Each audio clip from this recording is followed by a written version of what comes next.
Today we are here with Mikael Linder, aka Into Fire and Water. Welcome to the podcast, Mikael. Thank you very much. How are you? I'm doing? honored. Oh, cool. How are you doing? I'm doing great. Nice. So what have you been up to today? As one of my profession, as a firefighter commander, I got off my shift this morning, so I have a free weekend. So great to see you here and that's having cool. a lunch in central town of Varberg. Yeah, that was a nice lunch. Yeah, it was nice. Excellent. Cool. So you are a photographer, a videographer, filmmaker. So like, if you want, you can present yourself and a little bit what you do. I've been taking pictures basically all my life, and also in a big part of my life I've been using video for different needs, so to speak. But since 8 years ago I started my own company. Into Fire and Water. Into Fire and Water. Yeah. So how did you come up with that name? Yeah, that's basically I was forced to create a company because a university in central of Sweden had done firefighting tests that needed to be edited. All right. So and with my background, 30 years in firefighting business, that's the fire part of the name. Because I do a lot of work with different university, insurance company, and also government departments that deals with fire in Sweden. So that's cool. And the water part basically is because I'm also interested in windsurfing. Yeah. So to choose a name, I came up with that. It's a crazy long name, but it's working. But it's pretty cool, and like the shortage of it as well, like ITWF. Yeah. So no, ITFW. No. Into Fire and Water. So yeah. ITFW. Yeah, that's the one. Yeah. That's a cool shortage. I love it. Yeah, it's you have to come up with something. It's not the best, but it's working. So I'm happy with that. Yeah, that's cool. And like on the water side, if you say so, that's how we came across and how we met. Exactly. In the beginning. Yeah. That's a really interesting and funny story because with my background from windsurfing many years ago, back in the 80s, I was building windsurfing boards and also that was the reason I was brought to Varberg. So after being in Hawaii for a little bit over 6 months back in 1988 and 89, I moved to Varberg just to build windsurfing boards, and I was supposed to be here for 2 weeks. And I haven't gone home yet. Here today. Yeah, that's cool. You were like one of the pioneers in the sport in Sweden, we can say somehow. Not. I wouldn't use that word, but we were. I was working with a guy that made custom-made surfboards, and so I was a lot in contact with windsurfing back then, and I also windsurfed myself. Mm. But then I was away from the sport for over 20 years before I met you, and. By a fluke incident, I was out shooting and you were on the water, and we got to know each other. And cool. That was back in 2014, I think. Yeah, I think it was like around September 2014. Exactly. Yeah, I remember it very clearly. Like I was sailing in a spot, and then I remember I told Emma, my current wife, we wasn't married at the time. But I was like, there was some guy with the camera was shooting, so maybe he took a few pictures like of me. I don't know, like maybe you will see it online, because as a windsurfer you're not so spoiled with having people taking photos of you, because it's a pretty harsh environment, and like the photographer has to be like really on it and really want to shoot. So, and I remember you put some stuff online, and then we kind of got in contact, and we started like basically because at that time I was more focused on my professional career as a windsurfer and as an athlete, and you had like the background with windsurfing and also photography, and you were like getting into windsurfing photography quite a bit at that time, wasn't it like that? Yes, a little bit like that. And since I also knew your father since many years, so we had some kind of a connection, and I think it was actually your fault, if I can use that word, that dragged me into windsurfing again. And I always loved the sport, but I was away from it for 20 years. So I think the real connection you and I got was that we both had an interest of filmmaking. Yeah. And I think it's a series of different circumstances that made us cross our roads, so to speak. Yeah, and, it was really cool because I had a project going on because I've been into video and I've been doing videos before I met you as well. And then I was doing my project, they called the Viking Diaries. So where I kind of was like documenting different windsurfing trips, how my training were going, basically like not a vlog but like a series, I would say. And then when we came across and we realized how we both were really into video and photography.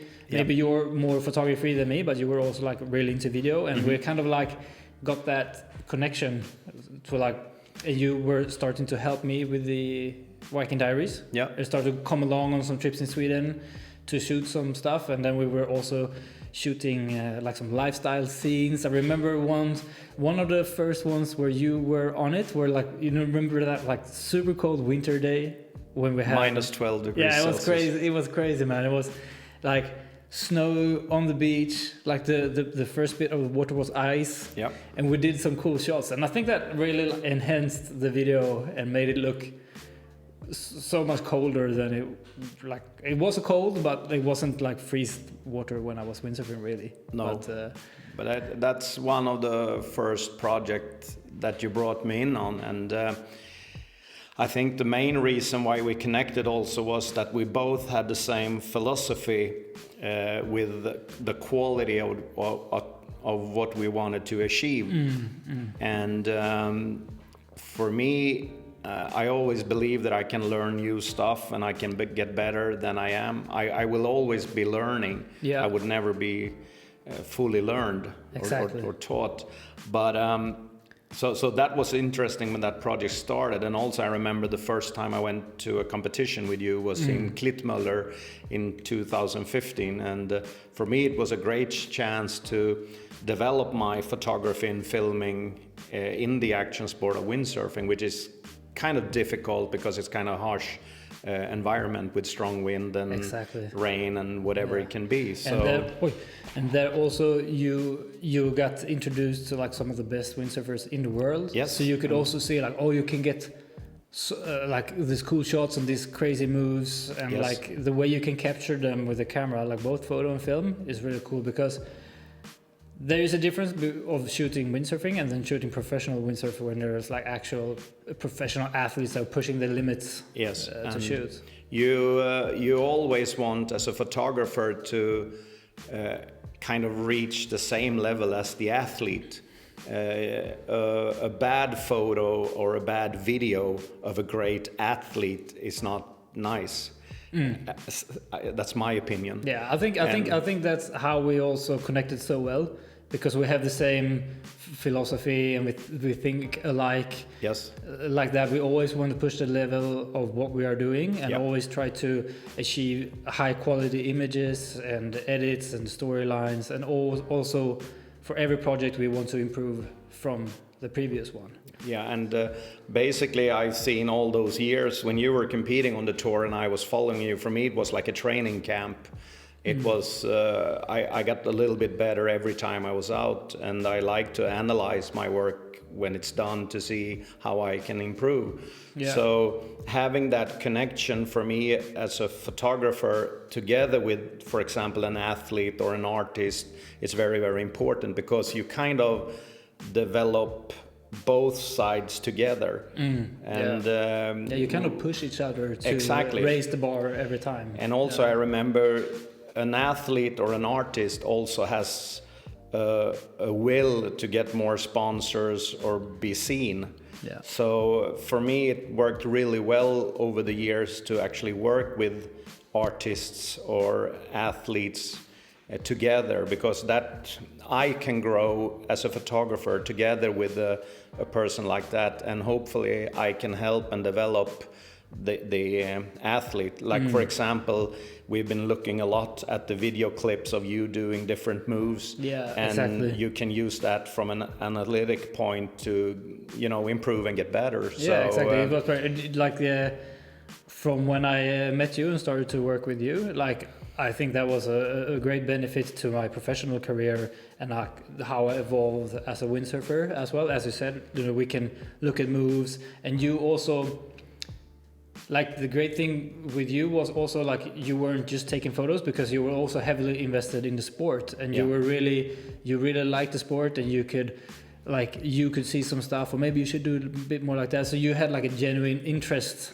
as well. So that was also very helpful and very nice. And that's, I think, also how we connected so well, because you were like, both of us, like if we shoot a project or if it was windsurfing, we were really invested in what we did, and very not engaged, but very committed. And also, if you as a photographer want to improve and you work with an athlete, for example, the athlete also wants to improve. So you basically are standing on common ground there. And I've seen it close up, especially with you, that when you work together from that same baseline, so to speak, that you want both to grow, you can actually help each other to be better. And I have had professional windsurfers that want, you know, do you have that forward loop with Custer? Can I see the technique he used? And so I think every athlete wants to get better, and they have their own mind how they want to do it, but they also like to see other guys doing the moves and learn from that. So because some athletes are better at some moves than others. So if you can take some tips and tricks from the athletes that really does a certain move very well, that's very beneficial to. And I remember also we have had specific days where you want to practice one specific move, and then I turn on the video and I film, and we get a material you can study to improve, but also we get material that you can use, for example, like for the Viking Diary. So I guess that's how it all started and developed from there. I didn't have any clue where this is gonna take me, but it's been taking me quite a few laps around the world since we started, so that's a great thing. That's cool. It's been a really cool time. It's a really great time. And from you shooting me, and we did project of me together, that kind of evolved into us also doing some project for clients on a professional level when it comes to filming and just purely do work. So, it is a drag when one of the guy in the crew has to be the athlete in front of the camera, because then you're just left with one cameraman. So eventually you had to get off the board and be behind the camera, you too, and we've done some really nice project with that too, and I like that. It's really cool, and then, especially the effect we can get out of it. Exactly. So when we have been shooting like the professional projects for clients, we have been shooting a lot for Roberto Ricci International, which is a windsurfing brand. They do kites and other products as well, but we have been on the windsurfing department for them. So then we have been shooting 2 of their photo shoots, I think. That's right. In South Africa and Cape Town. Exactly. So then we have shot a little bit of products together with action to build together, to not only create a brand video, so to speak, but we have also done purely product video style. And then like it's so cool, like from going to like you shooting me basically, and then maybe I've been a part of shooting some lifestyle stuff to spice the edit, and then to be able to have the option of 2 camera men for a production has also like opened up a whole new world of production value for us. And I remember the discussion we had before we took that step, because what we were starting to be able to do that move, we started to looking into water housings, and we started to analyze the market, what different kinds of brands were there for water housing. Yeah. And we came up with the Salty Surf housing from Australia, which had a very, very light water housing for a small camera, because the time you had to spend in the water were hours basically. And I think that brought up the game to the next level when we added a water housing to the gear.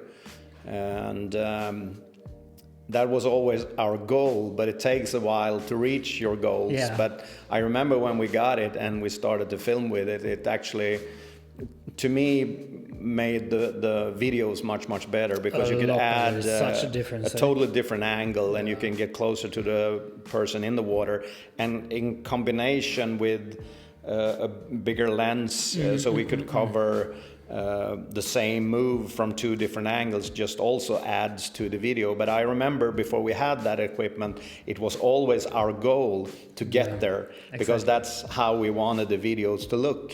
We wanted different angles, different type of lenses, everything from 14 millimeter to 560 millimeter. But that was our both philosophy, so we ended there eventually. So that was great. Like, I think there's also like how we work so well together, because we have the same vision, for like extreme sports and action sport, and windsurfing in particular. We really like these, as you said, like these different focal lengths, so you can get like this tele vibe, like with the 560 millimeter, and then, as you said, like wide angle, and then in the water, so you have a bunch of different clips and different style of images where you can cut together to make it a more interesting piece to watch.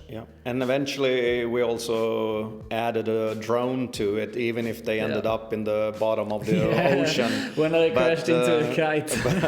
but shit happens even in paradise. So. And do you remember like when I did something wrong with the water housing? With the water housing, like when it was a little bit stressy. Like we had to catch it because the wind was a bit fluky. So it was like, okay, now it's windy, then we have to go, and we were at the Cape Point.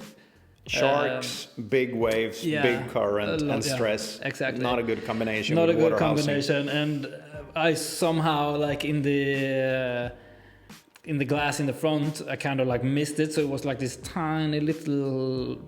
Tiny hole. I didn't see like a mini leak. But like when you drive under waves and stuff, the pressure obviously makes so the water comes in. And I remember it took me maybe 45 minutes to swim out through the current, and I got washed in. I had to swim around. And when I finally got out, I took the water housing up to get the shot, and it was flooded with water. And that was such a pain. But you learn from that as well. I guess, and it's a good story. That's life, basically. So we live and learn and progress. And talking about gear, so what we have done is like I am shooting in the water with the water housing. And then I do some gimbal and Steadicam work, while you are more focusing on photography. And like these longer shots with the tele lens.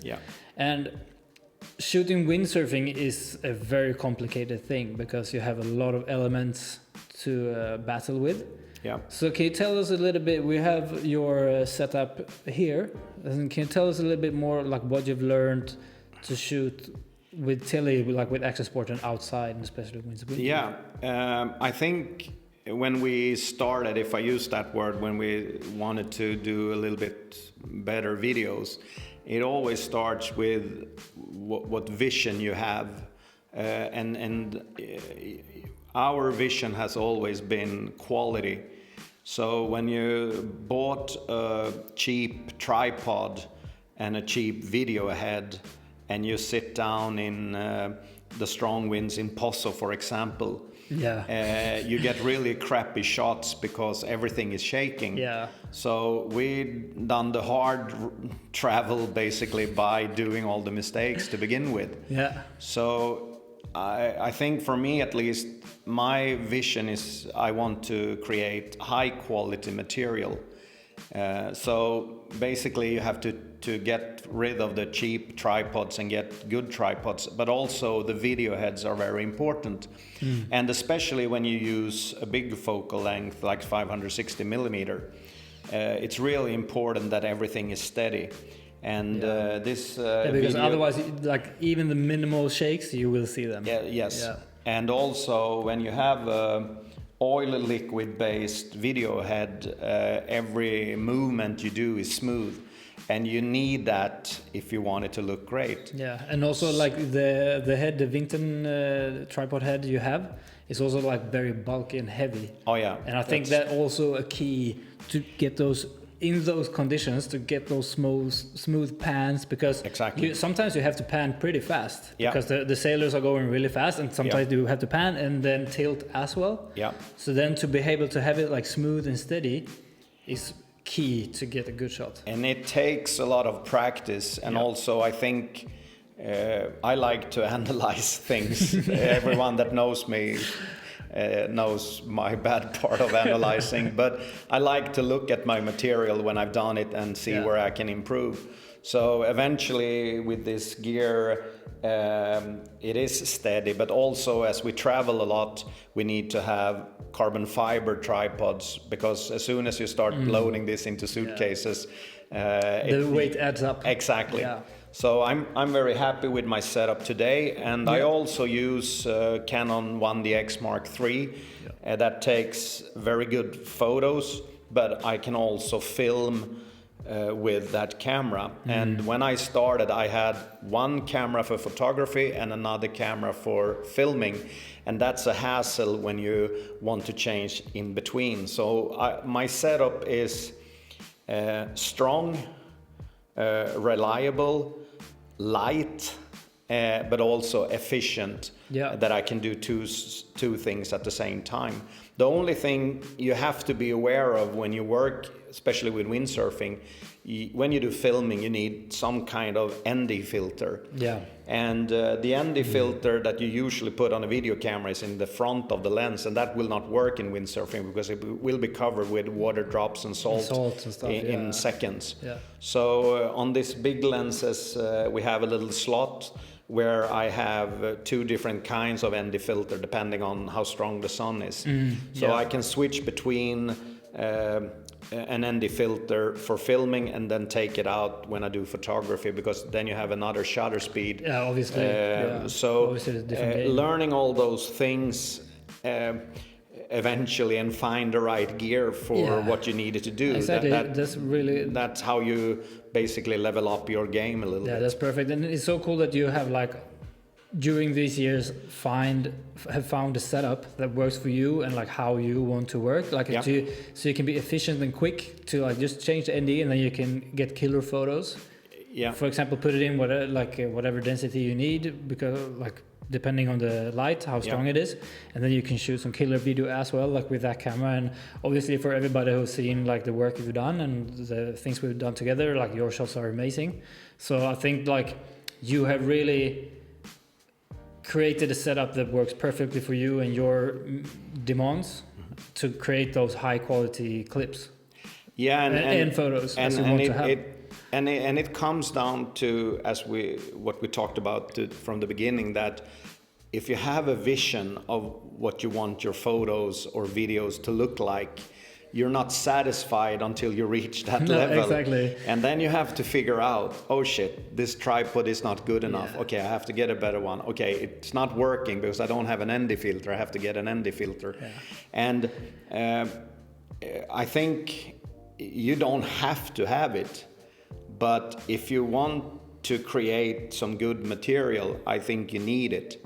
And I rather save money on something else than don't have the right gear when I will use it. So for me, the setup is really good. And also, I remember I was so lucky 2016 when I was in Maui and Jaws braked, and they started the Big Wave Tour tournament for one day, and I remember I was down on the cliff at 6:30 in the morning. So another thing that you need is tons of memory cards and also battery backups. So I was fortunate, so I could sit actually with my computer on the cliffs to shoot the whole day, and the camera with the battery and memory card was reliable and was working all day. Yeah. So because it's a very special, like those action sports where you're outside, you maybe have to be at a spot for a long time. Yeah.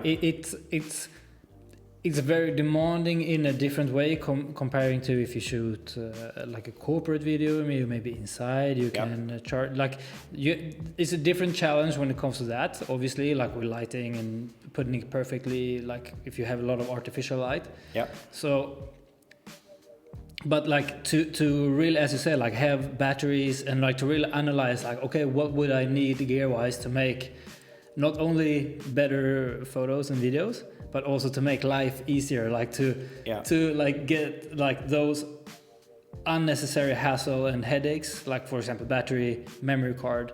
Yeah. Like to really see the benefit of having a bunch of batteries and having, obviously it costs money, so it takes, like you have to over time invest it.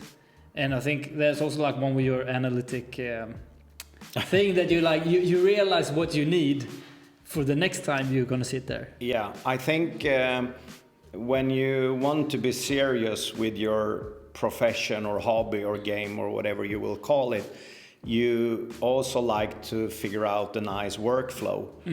And it comes down to what bag you carry your stuff in.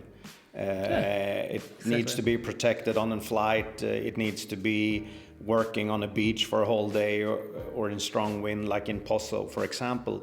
And I always liked to develop because I always think you can do a little bit better than you did yesterday.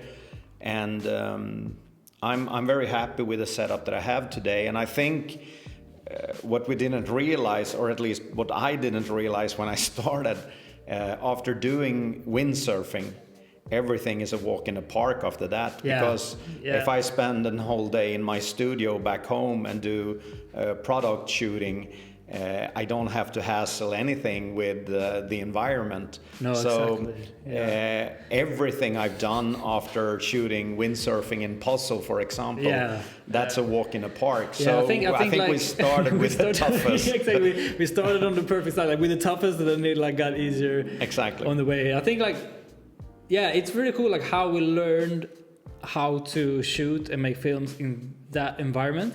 So when we come to a more controlled environment, we can really more push our imaginations a little bit more, create scenes, use everything more than just like basically surviving and finding like how can we get like good exposure shots like this in these crazy winds, like salt everywhere, sand flying, and to still keep it crisp. So that's I think that was I'd rather have it that way than the other way around. Because if you used to shoot like in a controlled environment, and then you go coming out to shoot windsurfing on a wind day, you're gonna have a shock. I think it's probably a perfect school if you want to do photo or video to start with windsurfing, because if you survive that, you survive everything. Exactly. But I remember I actually had to go and buy a complete sailor pants and jacket kit. So when I filmed you guys here in Sweden for like I think 5 hours in minus degrees, cold, I remember that now, raining, and even the Gore-Tex let the water through. And I remember it was super cold, rainy. It was like it was a shitty day because I think it was decent conditions, but we didn't have any sun or anything. No, it was just gray. But when you struggle through that, and you obviously realize that you survive, but you find ways how to tackle a tougher environment too. So I kind of like that challenge a little bit. Yeah, and also to be honest, I think you have like a unique determination when. To stand like on that day in particular, that demands determination. To want to shoot and to really want to create and get better at what you do, and that's like for me that's so inspiring, and like I don't know, like, but that is really inspiring that you stay out in that weather, getting those shots, and we got some great shots in the end. Of course. Well, I'm not famous to be a quitter, and I don't want to start even if I'm an old guy. I still have a thick forehead. Yeah, that's so cool. That's amazing. So no, but I mean, also when you work with athletes, they are pushing. So it's easy to get inspired by an athlete to push when the athlete is pushing. Yeah. So, and in the end, you always learn something and you get great photos. And I know because a lot of times, most of the photos you see are nice water, palm trees and stuff like that. So, but we actually have got some recognition from other windsurfers that they liked the photos from harsh environment in the middle of the winter in Sweden. And sometimes it's nice to add a winter shot compared to all the shots that are been taken at Hokipa in Maui. So, it's a little bit different. It is a little bit different. And we also been fortunate to have had great windsurfers here in Sweden visiting us, even if it was not in the middle of the winter, to actually enjoy the conditions we have here on the Swedish West Coast. Yeah, that's so cool, yeah. It's. And speaking about dedication and going the extra mile to get a shot, is there any other example that like pops up in your mind when we're talking about that? Yeah. There are several, but I remember one time when we did a video in Langebaan in South Africa for RRD, and basically we were done with the shoot, and everybody was going up from the water and getting ready to go home, and just like that the sun dropped and we had perfect light, and we asked Francesco Capuzzo to go out and do some moves, and you took your water housing out. And I was sitting on the beach in a different angle with my big tele to shoot, and he started to do the moves. And I remember it so specific because as an athlete, he was on. Yeah. And he was pushing. He was so on. Man. And we weren't happy with the first shot, so he continued. And you stayed in the water, and we were filming. And eventually we ended up with a great shot, one of the best I think you got from the water. Pretty much. I remember it very clearly because the sun was setting, so I wanted to like in straight backlight to have a move from the water. And I remember him doing the move several times, but I wasn't really happy with the framing because I wanted to be really center and really just in front of the camera. And I remember he had to do a pretty big move in a high speed, like very close to the cameraman. Yeah. So he was a little bit, in the beginning he didn't want to come that close, but I remember you say like... I think you had a helmet on. I had a helmet on and I was like, just go for it, go closer, like... Don't think too much because I just had this vision of this shot because I could see it happening and I really wanted to get it, and like I could, no matter what I had to do, I wanted to have that shot. So I remember when he landed that shot, I could see straight from the takeoff he did that, okay, this is gonna be the one. And I remember I was just holding the housing, and I remember I was just looking down like this. And then I could just feel, and I could hear how he came close, and I just feel the water, and his nose of his board pretty much just like. Yes. It must have been very close to me, but in the end, I think we can put it up on the screen now.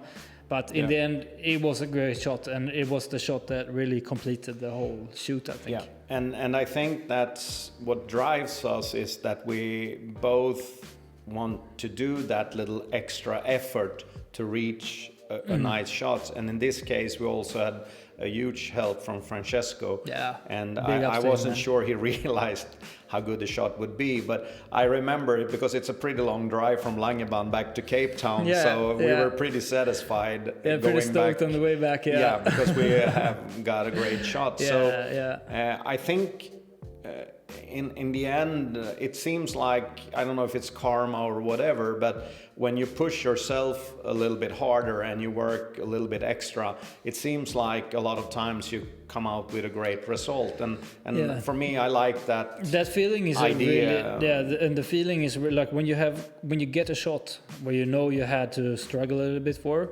and really to push the limits. And when everybody's on, like Francesco, for example, this time, you and me and the other people in the team, like the other crew, they just waited on the beach basically just for us to get that shot. Yeah, and they want to go home and or eat or exactly, whatever. Because we were done for the day, but we just had this shot in mind. And I think like that satisfaction and that feeling when you like together also have created something, so everybody is stoked on. That's, I think it's worth. And I've been very, very fortunate because I worked with some really great. You, for an example, you like to push. I worked with Alessio Stilrich, also a guy that push extra, and Victor Fernandez and many other guys that actually want to put in that extra effort. And it's also very rewarding for yourself together with an athlete to do that push to try to get a great shot. And I kind of miss that now when I'm not on the tour anymore. Yeah, exactly. I hear you on that one, but it's time to do another one. Yeah, we've been working with other people back home or in other places that are athletes or artists that also likes to push. And I think for me it's very inspirational to work with people that like to do that little extra thing to create something nice. That's totally what drives me, at least. Yeah, totally agree. And that's also like how you and I work very good together, because we like to push each other and like push the level of like film, how we create films on our level on that scale. So that's cool. And I remember you were talking a little bit about, you were mentioning that you've been doing some product photos and so on in your studio. Yeah. So like you have actually built a studio. Yes. And tell us a little bit more about that. The background actually started a couple of years ago. Before I got a flash to my camera, or a flash system, the speed lights, the regular flashes you use for DSLRs, I wanted to learn to use flashes. And there was a thing coming up that I needed flashes, so I got a couple of flashes, so I started practicing. And I live on a little farm where we used to have horses, but also I was competing with greyhounds for a couple of years. So what I did back home was that I threw out all the dog parts and rebuilt. I remember when you were rebuilding, like cutting down these metal things. It was a lot of hard work, but it's nice now. And now it's amazing. So for me, it was a way to start knowing and learning about light. And also, as soon as I started creating the studio and started to do product photography, which is a little bit different than action sport, obvious. It also taught me how to look at light from a video point of view, and I know you have hired me a couple of times as a gaffer, and I think you and I have both developed together to learn these parts. So we've done a lot of testing in the studios, sometimes open a bottle of red wine on a Saturday evening and shoot something for a couple of hours, but that's learning. And I think that's also like, for us, we are really passionate, and we are two nerds when it comes to I'm afraid so. So like we just trying out different lightings and like these small little things, like we really enjoy that stuff. Like for me, that's half the fun of this whole thing, because we are so nerdy. And so for me, it was so obvious to take that step or add that dimension to my photography, because I wanted to learn that part. So creating the studio back home and starting to do different types of products. And we do some of the hardest products to actually work with, and that's bikes. Because when you do path on bikes, it takes quite a while to do that in Photoshop. But it's been really a good learning curve to start doing those things. And the photos you took now is really good. Exactly. And basically the studio is completely white with white walls and white floor. But like when we did the Simmer sale product shoot, exactly. we had to create a totally black studio instead. Yeah, and also use different types of lights exactly. to enhance. Yeah. So I think for both you and me, when we start to learn these things and have the gear to try and do it and also work with it, it actually helps a lot to have that studio back home where you could rig up and do those things. That's perfect. And then also like analyze, we were talking a bit about before with analyzing the gear you have and how what you should invest in to make it more efficient and get better photos and video for what you do. Yeah. So that also have helped us, like for each studio shoot we have, we kind of analyze and see like, okay, this maybe here we could use a light like this, and then we look into manufacturers and what light can be best, and that we can also use for different purposes as well. So you don't like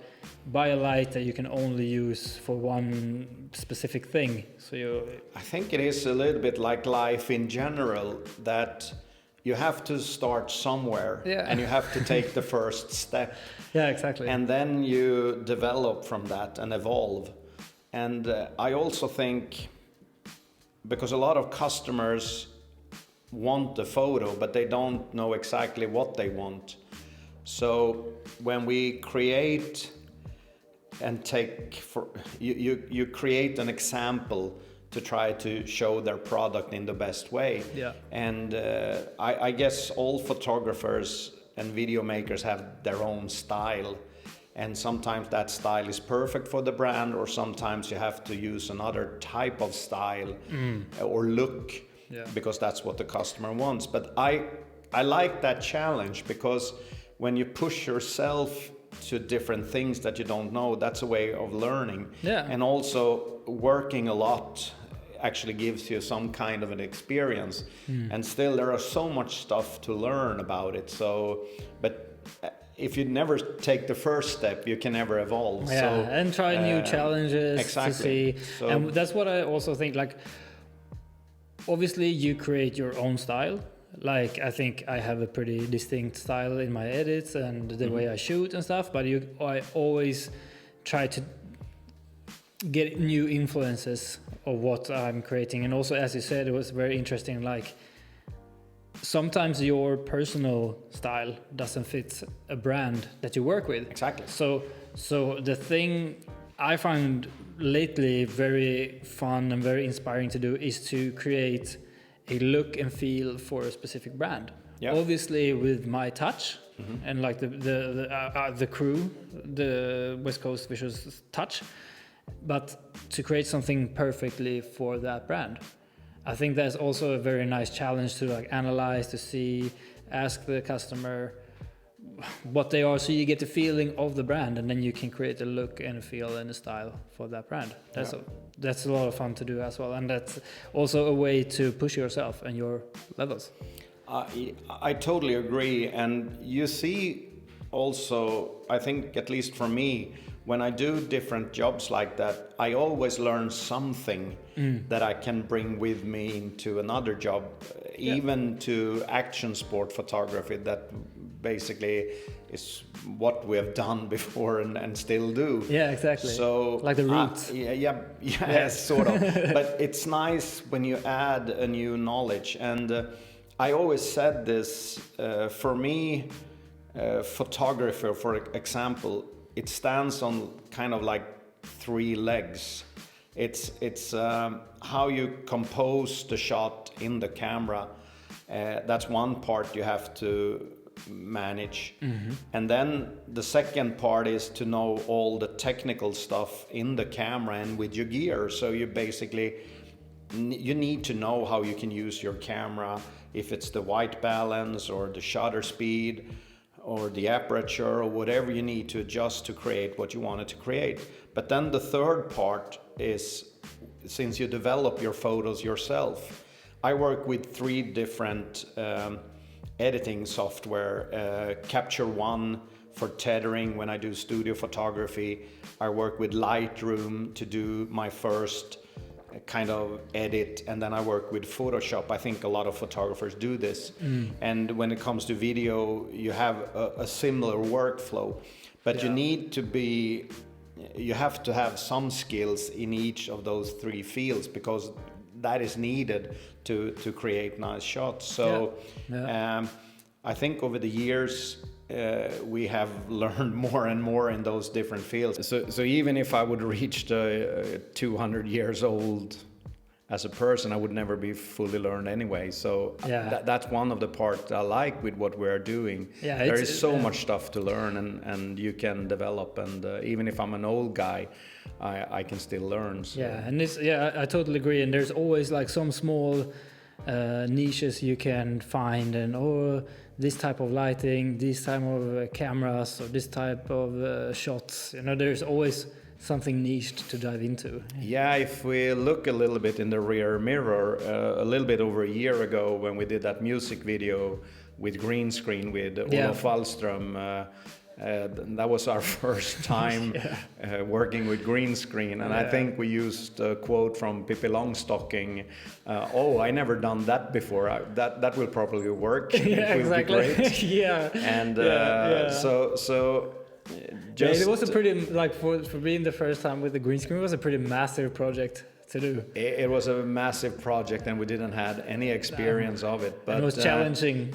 Definitely challenging. But after getting the green screens and doing tests back in the studio back home, and I think the hardest part for us that we learned that is tricky is when you do green screen outside, because the first filming day we had both rain and sun, and the environment changed during the day, and that is, I think it's probably easier inside the studio. And also like the lighting direction with the sun moving. Exactly. I think in the end we kind of managed a lot of post work.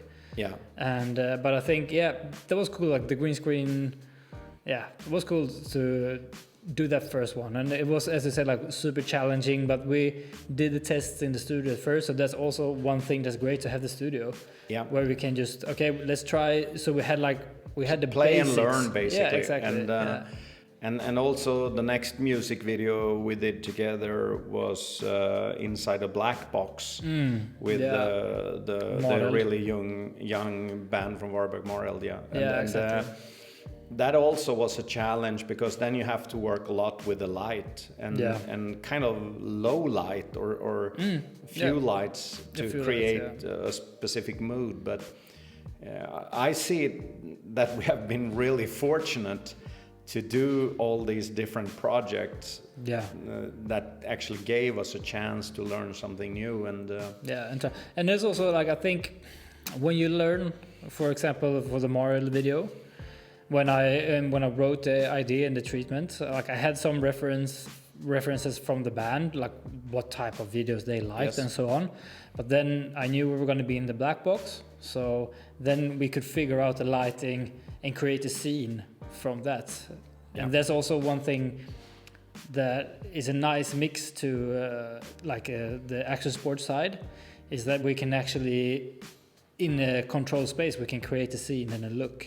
And I think with the Morel one, it came out very nicely, and pretty much exactly how we were thinking that it was going to look from the beginning. And once again, we got the chance to work with some really dedicated musicians and artists that created some really good stuff. Speaking about Francesco, before being dedicated to get that shot, these guys were on another level when it came to dedication. Like we were shooting the whole day, take after take, and they had the same energy throughout the whole day. So that was amazing. That band was amazing to work with, and I really hope we can do some stuff with them. So again, that would be. And I think that is one of the real upsides you get in a job like this, that you get a chance to meet great people that actually want to do something, and often it's connected to their talent. And they are, whatever they are talented in, if it's music or dancing or sports or whatever, they are dedicated and working hard. And for me, it gives me a lot of inspiration to work with people like that. Definitely. So what is in the pipeline now? Like, do you have any future stuff that you want to do, like personal stuff? Like right personal now, project? Or? the jobs that I do right now on the fire side is that we do. I started to do product shots of one type of gear you use when you extinguish fire. Oh yeah, and that's also cool. on a little different part of the fire side, we work with a fire additive that the Australians are very interested in, that will help to shut out big forest fires and fires in general, but without destroying the environment. That's good. So that's a very interesting project. Yeah, you've been telling me briefly about that product, and like I am very novice when it comes to that stuff, but it sounds like a very good product and a very good cause, like with all these fires in the nature and stuff, like to help to stop them, but in a environmental friendly way. Exactly. Yeah. And also something that I would like to learn more is to work more with people, with models or artists, to create like a portfolio for them. So at the moment I'm working with a young, very talented guy called, his name is Mikael Linder. We're not related. Oh yeah, that's true. We have the same last name. Same last name, yeah. And he's a musical artist and a dancer, performer, model, you can say. And he's a big guy but has dance moves. So just a couple of days ago we did some fun shoots with flashes outside in the environment, and we're gonna do some more stuff with that next week. Yeah, you showed me some photos and it looks great, man. And hopefully, as we talked about earlier, maybe see if we can add video to that too. But there are some really interesting things that I would like to do. And also, when I have a little bit more time, I will continue to do sort of experiment with different products in the studio. But you never know, that there are jobs coming up all the time. Yeah, so, exactly. Yeah. And you never know what it's going to be. It's hard to find time to those personal projects sometimes. Exactly. Yeah. And even if there would be a downtime, I still have the chance to study knowledge in, like, for example, Photoshop, to try to develop my skills like there. educate. Because that's a big pond to take information from. Yeah, Photoshop. I do very basic stuff in Photoshop, but when I get in that software, I just see how deep it is, and I'm like, oh. You have, I guess you have to start. You have to find what you need to do, and then you try to learn that. I basically do logos transparent. But that's a skill it's very useful. But then we have talked about maybe some, because I haven't done any windsurfing the last 6 months. I think I've been really working when it was windy condition here back home in Sweden, and due to COVID-19, the traveling hasn't been possible the last couple of almost like 1.5 years. So but we have some windsurfing stuff coming up like this year probably, so I'm really excited for that. That would be cool to do. As you said, like the COVID situation stops the traveling for windsurfing and do those kind of productions for a little bit, so hopefully it will get started properly like this fall. Hopefully I also have more stuff to do back home in the studio, so I wouldn't mind having a little downtime either to work on that, catch up on that. So but there's always stuff you want to learn more about, and I kind of miss sometimes going out and shoot Milky Way in the middle of the night, or doing Star Trail shots back home, especially in the winter time. And I haven't had time for that lately either. So but you never know. It had been great to start traveling again and maybe go to some interesting place in the world and shoot something. But we'll see. We'll see what happens. Yeah, exactly. Definitely more fun projects together coming up. I hope so too. Thank you for coming by, man. No problem. My pleasure. Cool. It's been really cool and talking. I realized how many years we've been working together. It's cool to, like, when we speak, like, all these memories coming up. So and there's going to be many more memories created in the future as well, man. I think so too. For sure. All right. Thank you, man. Okay. No problem. My pleasure. Skål då. Fan vad gött.